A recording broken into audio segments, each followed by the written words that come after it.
My parents traveled the world while I raised my sister. Now they want me to sacrifice my dream college to keep babysitting. I'm 18M, and I've basically been raising my little sister, L8F, for as long as I can remember. Our parents are the type who think life is one long vacation. They're always on social media, posting about discovering themselves in Bali or hiking the Andes, like they're influencers. But the reality is, while they've been off living their best life, I've been stuck at home babysitting Elle for years. I mean, I get it, Elle's a good kid. I love her to death, but she's not my kid. I didn't sign up to be her full-time caretaker, you know? It started when I was 14. They went to Europe for 3 months, like it was no big deal. They left some lady to come check on us once a day, but I was the one who actually had to take care of Elle. At first, I didn't mind. It was kind of cool, in a way, feeling like I was trusted. But as soon as they came back, they started planning their next trip, and before I knew it, it became the norm. They'd disappear for weeks, sometimes months at a time, and I'd be left at home playing mom and dad. It didn't take long for me to realize that this wasn't normal, but every time I brought it up, they'd brush me off. Oh, you're so responsible. We trust you. Or you're getting great life experience. It'll look good for college.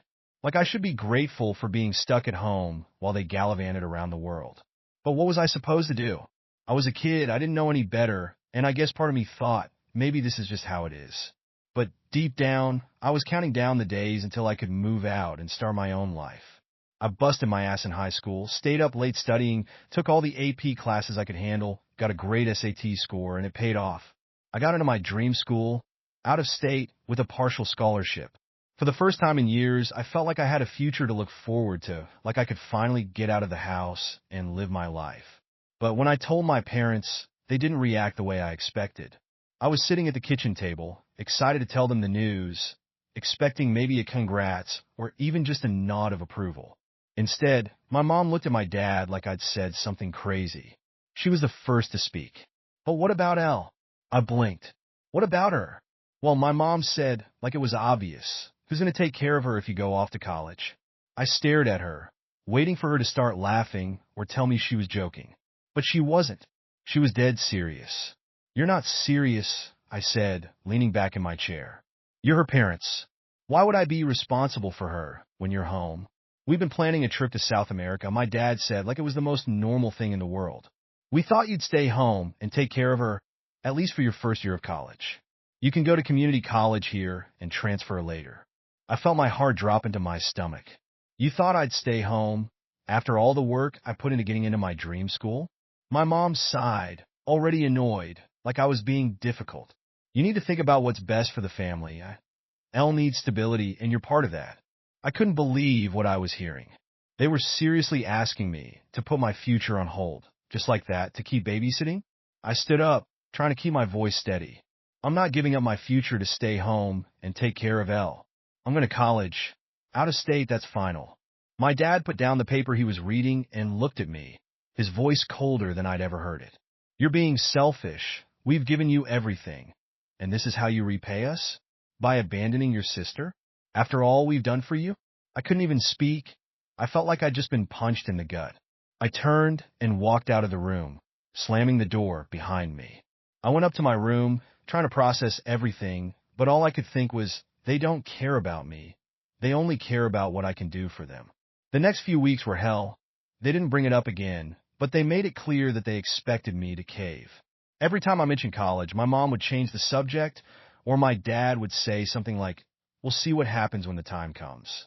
Like they were just waiting for me to drop it. But I wasn't going to drop it. I started planning my escape. I looked into student loans, applied for more scholarships, and lined up a part-time job near campus. I wasn't going to let them control my life any longer. Then about a month before I was supposed to leave, my mom pulled a fast one. We were sitting at dinner, and out of nowhere she said, we've decided to take Elle with us to South America. We'll homeschool her while we travel. I nearly choked on my food. What? You're taking her with you? She nodded like it was no big deal. Yes, we thought it'd be a great experience for her. I knew exactly what this was. It was their way of guilting me. They were trying to make it seem like I was the selfish one, leaving poor Elle behind.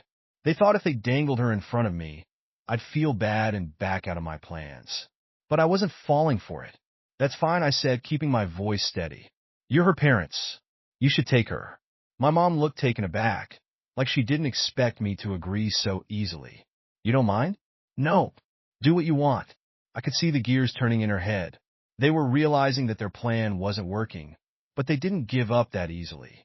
The next day, my dad sat me down for a talk. He said, look, if you stay here, we'll support you financially. You can go to community college, and we'll cover the costs. But if you go off to your dream school, well, you're on your own. It was a threat, plain and simple. They were holding my future hostage, expecting me to choose between my education and staying home to babysit. I crossed my arms and stared him down. So you're saying if I don't babysit, you're cutting me off? That's what you're doing? He had the nerve to shrug. We're asking you to think about the family. Elle needs you, your mother, and I can't just drop everything. I was shaking with anger. You've been dumping your responsibilities on me for years, and now you want me to give up my future because you don't want to be parents? That's not happening. I'm going to my dream school, whether you like it or not. His expression hardened. Fine, but don't expect us to bail you out when you fail. I won't, I shot back. I'm done relying on you. Things went downhill from there. For the next few weeks, they barely spoke to me, except for the passive-aggressive comments about how we'll see how long you last on your own. My mom kept dropping hints about how hard it would be without their help. They were trying to wear me down, make me doubt myself. But I wasn't backing down. The night before I was supposed to leave for school, my mom came into my room holding an envelope. She handed it to me and said, we've decided to use your college fund for Elle's homeschooling, since you won't be needing it. I felt like my head was going to explode. You're taking my college money? Are you serious? She didn't even flinch. It's only fair. You're making your choice, and we're making ours. I stared at her, trying to find the right words, but all I could think was, you've got to be kidding me. I didn't say anything. I just grabbed my suitcase, walked past her, and left the house without looking back. That was 2 months ago. Now I'm at school, living in a tiny apartment with 2 roommates and working part-time at a coffee shop. It's tough. I'm barely scraping by, and some nights I lie in bed wondering if I made the right call. But then I remember what it was like being stuck in that house, being used as free childcare while my parents live their fantasy lives. And I know that no matter how hard it gets, I'd rather struggle on my own terms than be trapped under their thumb. I still talk to Elle sometimes. We FaceTime, and she tells me about all the places they're going. She misses me, and it breaks my heart, but I'm doing what I have to do for both of us. I can't keep sacrificing myself to be their safety net. She's just a kid, and none of this is her fault. But I got to live my own life now. The hardest part is when she asks when I'm coming home, will you be here for Christmas? She asked last week. I didn't know what to say. They'll probably be in some other country by then. And even if I could afford a plane ticket, I'm not sure I'd want to see them. I'm still angry at them for using me, for making me feel like the bad guy, for taking my future without a second thought. So I told her I'd try. It felt like a lie, but what else could I say? The truth is, I'm still figuring things out. I'm not used to having my own life. It's like I've been on autopilot for years, just doing what they needed. And now that I'm free, it's almost overwhelming. School is tough, work is exhausting, and some days I barely have enough energy to eat dinner before I crash into bed. But for the first time in my life, it feels like everything I'm doing is for me. I'm not saying it's easy. I'm broke most of the time. And when I see other students who have their parents' full support, financially and emotionally, it stings. A lot. But at least I don't have to deal with their guilt trips anymore. They thought they could control me forever, but I'm done with that. A few weeks after I left, I got a text from my dad. Just a short, passive-aggressive message saying how they expected me to apologize by now, and how disappointed they were that I didn't see things their way. It was like they were completely oblivious to everything they'd done.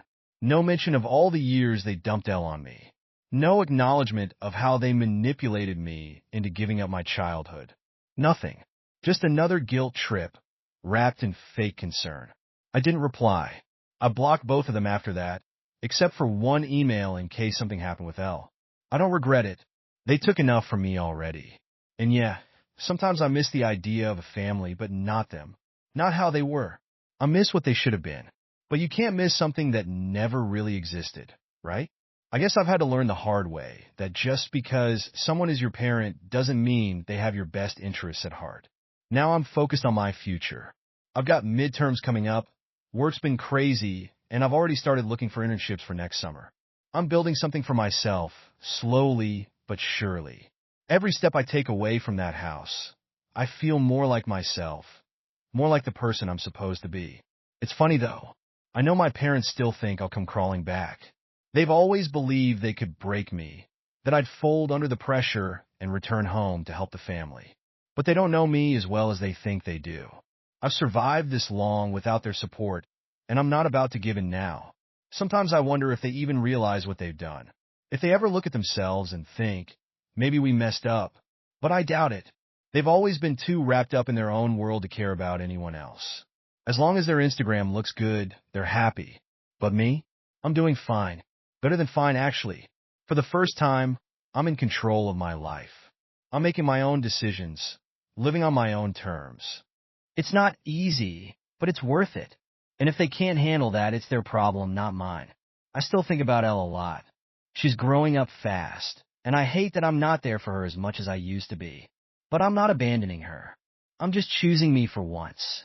I hope one day she'll understand that. So yeah, my parents can keep traveling the world, pretending like they're enlightened, or whatever. But I'm done with them. I'm done sacrificing my life for their convenience. They've made it clear where their priorities lie, and now I'm making mine clear too. I'm out, and I'm not looking back. Anyway, if you're still reading this and dealing with entitled parents who think you owe them your life, don't. They'll take and take until there's nothing left. Fight for your own future. It's hard, but it's worth it. Thank you so much for listening to my story. If you have any thoughts, I'd love to hear them. So please leave a comment. Don't forget to like and subscribe if you want more stories like this one.